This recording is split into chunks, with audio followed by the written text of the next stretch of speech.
What is up, 7-star members and human debris? I am just a simple new type, and we are continuing our journey of Mobile Suit Gundam Iron-Blooded Orphans. Last time, Tekadon activated the Hashmal, a self-sustaining mobile armor designed to commit genocide. The Hashmal sets its sights on the entire town of Krese. This time, their team continues the fight with the Hashmal. The Turbines are betrayed by Jasly, and Naze fights against the Aryan Rod fleet. So let's get into this. Red Shiden is dead in the water after Mika came in to help. Pumas rush to his location. Barbados is acting strange. Isurugi, McGillis, and Vidar stare at one another. Vidar says, "How dare you use the same mobile suit Carter died in?" McGillis knows exactly who this is now. Vidar flees. Akihiro and Chad try to stop the Hashmal and change its direction. As the full city rushes in, something goes wrong and Akihiro is stopped in his tracks. Chad starts to lure it away. The full city and Barbados are down and no one knows why. Orga sends out the first unit along with Laughter and Aji. Nadi goes to see if he could help fix Barbie. Julieta helps Yak, but he goes to take on the mobile armor by himself. Mika says that Barbados stopped listening to him. One of the new mechanics this season is Zach Lowe. He tells Nadi that there are limiters on the machine preventing that mobile suit from going 100%, but the mobile armor is trying to force the mobile suit to max out its power. If Mika and Akihiro pilot their suits, they might have another incident like in Edmonton. Zach says, "Well, if you gave me more lines in the show, maybe I could have solved a lot more problems." They are overwhelmed by the number of Pumas. When the Hashmal begins working with them, Laughter and Aji weren't able to hold their formation and they break through. Iak comes in and says, "I'm joining this battle." Julieta comes down and says, "No, you're not." She pulls him out. Meanwhile, Atra and Kudelia do more harem management. They finally contact McGillis regarding the situation and go to help, but McGillis says they are taking the glory even though Tekadon is doing all the work. Nadi recognizes this as well and tells him that they are walking on eggshells working with McGillis. Orga calls in Shino. They have a new mobile suit they could use. The Hashmal and Pumas continue through the cavern. Everyone teams up to take them down. Shino, with Yamagi sitting in his lap, rushes in piloting Gundam Flaos. The ASW G64 Gundam Flaos, or Ryusei Go version 4, is one of the Gundam frames found in the half-metal mines. It has a quadrupedal transformation mode called Shelling Mode. Saisei helped activate its 2 Ahab reactors. They added an Alea Vignana system. The railguns were built using parts from Teiwaz. While in shelling mode, it can pierce through nano-laminate armor. These Calamity War-era railguns were deemed illegal by Galahorn standards. Other weapons include a pair of short-barreled cannons, a 120mm machine gun, an assault knife, and a shield. You get a little feet action in this episode. That's a treat for you freaks out there. Shino waits for a command by Orga. They hear a voice on the comm saying they will handle it. It is Ride Mass and Shino's old Ryusei Go. He attacks the Hashmal and it buys the others a few moments to get the upper hand. The Flaos transforms into its shelling mode and fires the Galaxy Cannon. This causes the cavern to fall apart, crushing many of the Pumas. They just have to focus on the Hashmal. The Aryan Rod fleet moves in to help, but they get swung around like toys. Everyone is losing ground. Orga goes out in a mobile worker. The mobile armor is unstoppable. It goes after Ride Mass. Even though Orga didn't want Mika to go out, he does so anyways. Barbados joins the battle. We learn in a flashback what we probably all assumed to a certain extent, but was never said out loud. Since the incident when they were children, Mika views his life as being on borrowed time. He thought he was going to die that day as a kid, so for him he is willing to risk it all. Nothing has changed, however, and Mika be popping them blood vessels. The Gundam skates on the Mars desert dodging the Hashmal's attacks. As he gets closer, the mobile armor takes out the legs, the arm, and then tears through the torso, barely missing the cockpit. Mika pushes himself even further. He borrows the Helmrig Reinkar's Valkyria Buster sword. He then bonks the Hashmal on the head and then stabs it through the beam saber. Barbados is practically destroyed, but he was able to take down the mobile armor. McMurdo tells Orga that he's becoming too much of a lapdog to Galahorn. Luckily, Mars is bringing in a lot of money. Iak points fingers at McGillis for awakening the mobile armor, even though it was totally his fault. However, there isn't any proof. Most of the 7 stars understand that there are layers to this, and no, they can't make the 7 stars appear weak.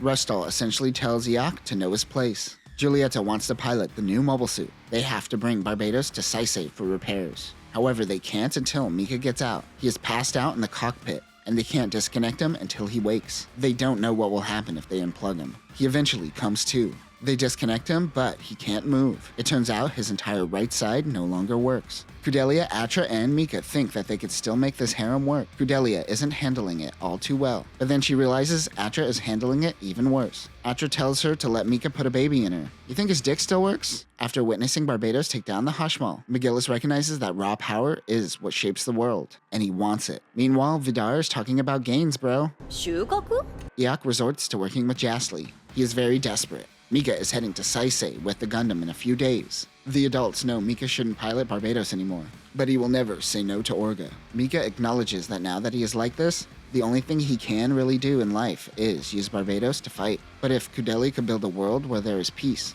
then it is worth fighting for. They're gonna Bonnie and Clyde this shit. Aji, Laughter, and Echo are heading back to Turbines. Echo says, "You will train your entire life, and you will never be as good as Aji, and we will never see you again." Well, it was nice meeting you too, Echo. Laughter says goodbye to Akihito. He tells her that she's the only person who had his back besides Mika. Jasly tells Iok that the Turbines are the ones that are backing up Tekadon. Julieta is joining Iok so she could test out her new mobile suit. Rustel tells Vidar that Iok wouldn't act reckless if he just takes off the mask, which means Rustel knows who he really is. I mean, he is the one who saved him. We flash back to Atra and Crudelia's baby-making conversation. She calms Atra down with some milk. Milk? Atra wants Cudelia to tie him down with a baby. Cudelia says, "Why don't you tie him down with a baby?" They decide to both tie him down with a baby. The Turbines are working on a new mobile suit called the Hekija. The STH-20 Hekija takes data from the Hyakurin and Hyakuri, and is a high-performance mass-produced mobile suit. This took more time to develop than the Shiden. The unit is built off of the Teiwa's frame, working close to Tekadon. They developed methods to combat the Alevanyana system. This has an assault mode, which activates more thrusters, including 2 in the legs. Weapons include a rotating blade, a 110mm bayonet rifle, and the Tobiguchi blade. Naze and Amita reminisce about their past. She was originally hired as a mercenary. She used to pilot an old Spinnerodi. He eventually asked her to be his wife, and they started the Turbines. He eventually created his harem. As mentioned before, he did this for protection. If you read between the lines, it essentially means that it's really hard to be a woman in the Outer Mars territory without getting human trafficked. The Turbines are informed that they're being investigated by Galahorn. Mika meets with McMurdo when Teiwaz is informed that Naze went missing. After being investigated by Galahorn, they found a weapon on board their ship, something from the Calamity War called the Dainsleif. This is the weapon that they attached to the Flaos. Even if he has found out that he gave up the Turbines, Jasly doesn't think McMurdo would do anything because they rely on their money. Naze tells Orga to stay out of this, as they are now on the run. He tells him to protect his family and go his own way. He will do the same, but his family is made of bitches. It's way better than a bunch of dude bros. McMurdo tells Mika to tell Orga not to get involved. He will reorganize Tekadon to be directly under him instead of the Turbines, so they don't get dragged into this. Orga is mad that McMurdo isn't doing anything to help the Turbines. Shino and Akihito will help save the girls. If they sneak in and get the girls out of there, they won't know they were there. They will use the Kuton booster. Ride will join them in his newly named Ride Go at the Turbines relay base. The Turbines are trying to get the bitches to safety. Damn, that's a lot of bitches. Naze mentions that there are over 50,000 members. Ozzy and Laughter will protect the family while Amita and Naze distract the fleet. Naze pilots the Hammerhead himself, while Amita runs point in her Hyakurin. The Orient Rod fleet moves in. Iok deploys the Dainsleif team. As mentioned earlier, this is a powerful railgun, and is seen as inhumane by Galahorn standards. However, if the weapon is used with a conventional warhead, then it puts the weapon in a legal gray zone. Iok ignores the turbine ceasefire flares. The railgun takes out a lot of bitches on the transport. No, not the bitches. They fire again, getting a direct hit on the Hammerhead and almost hitting the Hyakurin. Amita goes to help Aji and Laughter when she is met with Julieta in the new Regenlays Julia. The EB-08 JJC Regenlays Julia is a prototype high-mobility, high-output variant of the Regenlays. New leg thrusters are added, unlike the Regenlays, which is for rookies to pilot with ease. This takes off the limiters so only a skilled pilot can use it. Weapons include a blade, Vulcan guns, a large blade, a large shield, and multiple claws. Its high output allows the mobile suit to hover. More bitches go down when Akihito, Ride, and Shino move in. Ride painted the Ride Go from pink to yellow. Amita ignores Julieta and goes straight for the Orient Rod fleet. The Regenlays tries to stop her. The Hammerhead also tries to ram the fleet. The Dainsleif team fires again, getting a direct hit on Amita, killing her instantly. They fire on Naze. As the Hammerhead goes to ram the ship, it grazes Iok's flagship, but takes out one of his skipjacks, killing Naze in the process. Big Bro is dead. Now that he is gone, Jasly is going to try to push McMurdo out of Teiwaz. They all hold a funeral for Naze. McMurdo tells the Turbines, "You're my bitches now." They will be reassigned. Ozzy tells Laughter that she should go with Tekadon. Laughter asks out Akihito for drinks. The two go on a date and eventually say their farewells. She learns that she truly wants to be with the Turbines. Orga is still crying over Big Bro. Meanwhile, Mika finally comes around to it and says that he and Atra should have a baby. Oh, now you have cold feet. Before leaving Saisei, Laughter stops in a store to buy a bear that looks like Akihito. While thinking about Akihito, an assassin pulls out a gun and shoots Laughter in cold blood. Echo informs Tekkadan that Laughter was murdered. They want revenge, knowing it was Jasly. Jasly expects them to attack and is waiting for them. McGillis will back Tekkadan if they attack. He knows that whatever decision they make, their relationship with Tewaz ends here. Mika's cool with severing ties. He and Orga look up at Lupus Rex.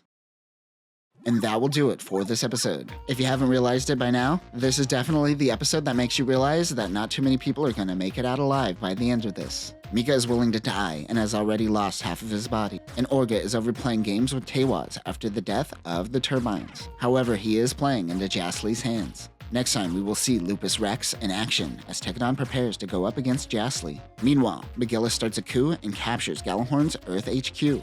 And the Ariantrod fleet goes up against the coup. But that will do it for now, new types. Remember to never trust a Build-A-Bear. They're dangerous. Peace.